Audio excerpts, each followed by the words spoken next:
ඉතින් අපි කොහෙට හරි යනවා අපිට අවශ්‍ය දේවල් ටිකක් ගන්න. සුපර් මාකට් එකකට වෙන්න පුළුවන්. නැත්නම් මොකක් හරි කඩේකට වෙන්න පුළුවන්. ඉතින් අපි ඔක්කොම ටික අරගෙන ඉවර වෙලා අහනවා මට කාඩ් එකකින් ගෙවන්න පුළුවන්ද? මේ ටිකට මට කාඩ් එකකින් පේමන්ට් එක කරන්න පුළුවන්ද? නැත්නම් කෑෂ් වලින්ද ගෙවන්න ඕනේ කොහොමද? අන්න ඒ වගේ අවස්ථාවක් එනවා. තමන්ට කාඩ් එකක් තියෙනවා නම් අහන්න පුළුවන්. මට කාඩ් එකකින් ගෙවන්න පුළුවන්. එතකොට මේ කාඩ් එකකින් ගෙවනකොට නැත්නම් තමන්ගේ සල්ලි වලින් ගෙවනකොට මෙතනට කොහොමද අපි හරියටම අහන්නේ මේ වගේ තැනකදී? ඒ කියන්නේ සරලවම ගත්තොත් කෑෂ් කියන එකත් එක්ක දාන්න ඕනි ඉන් එකද?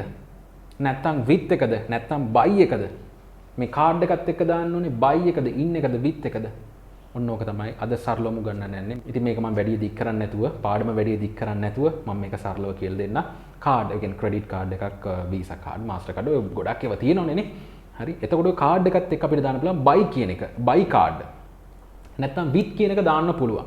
රයිට්? එහෙම දාන්න පුළුවන්. නැතුව ඉන් කාඩ් කියන්නේ නැහැ. හැබැයි කෑෂ් එක ඉන් කෑෂ් කියන්න පුළුවන්.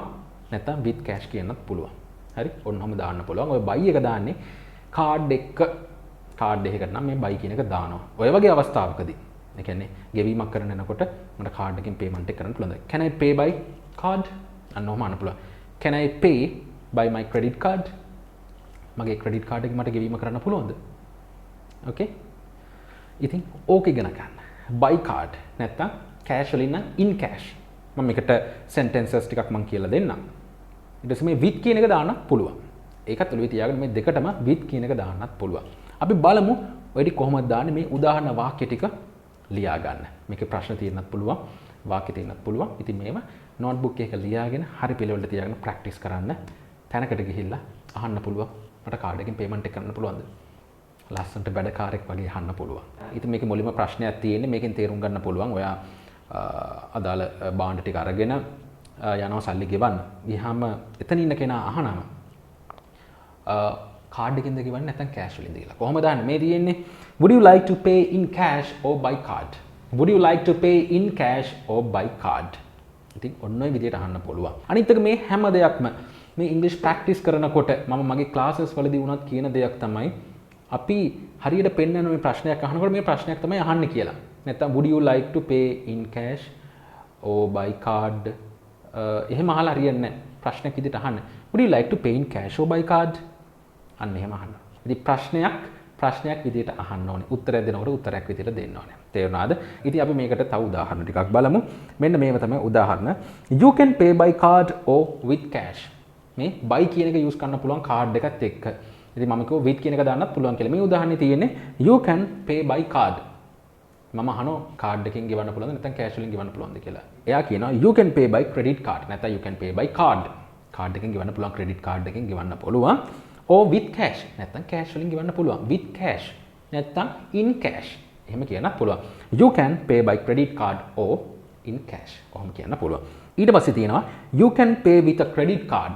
ඔයාලට පුළුවන් credit card එකකින් ගෙවන්න. you can pay with a credit card or cash. ආපහු මේ cash කියනකොට මේකට with එකවත් in එකවත් දදා ඉන්න ඕනේ නැහැ කියලා කියන්න පුළුවන්. මුලින්ම හඳුන්වලා දීලා තියෙනවා you can pay with a credit card or cash.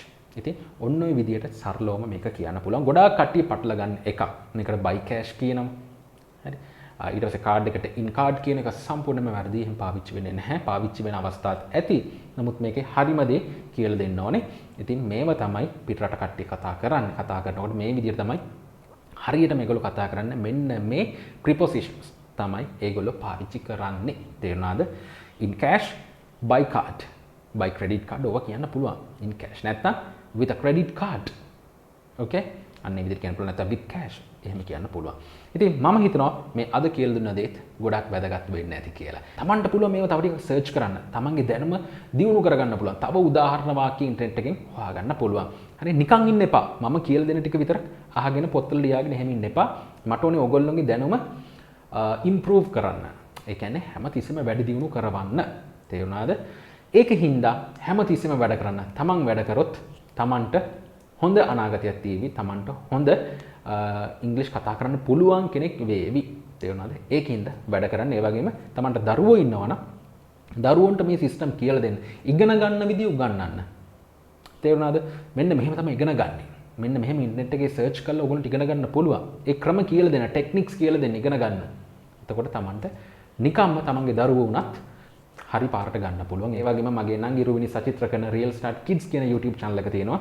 තමන්ගේ පුංචි දරුවන්ට ගෙදර ඉඳන්ම ඉංග්‍රීසි කතන උගන්වන්න පුළුවන් ඒ channel එක බැලුවොත් යන්නේ channel එකට ගිහිලා තමන්ගේ පුංචි දරුවන්ගේ දැනුම වැඩි දියුණු කරවන්න. ඉක්මනින් හම්බ වෙමු තවත් දවසක තවත් අලුත් දෙයක් එක්ක. ඒ හම්බ වෙනකම් හැමෝම වෙනදටත් වැඩිය ගොඩක් පරිස්සමෙන් ඉන්න ඕනේ.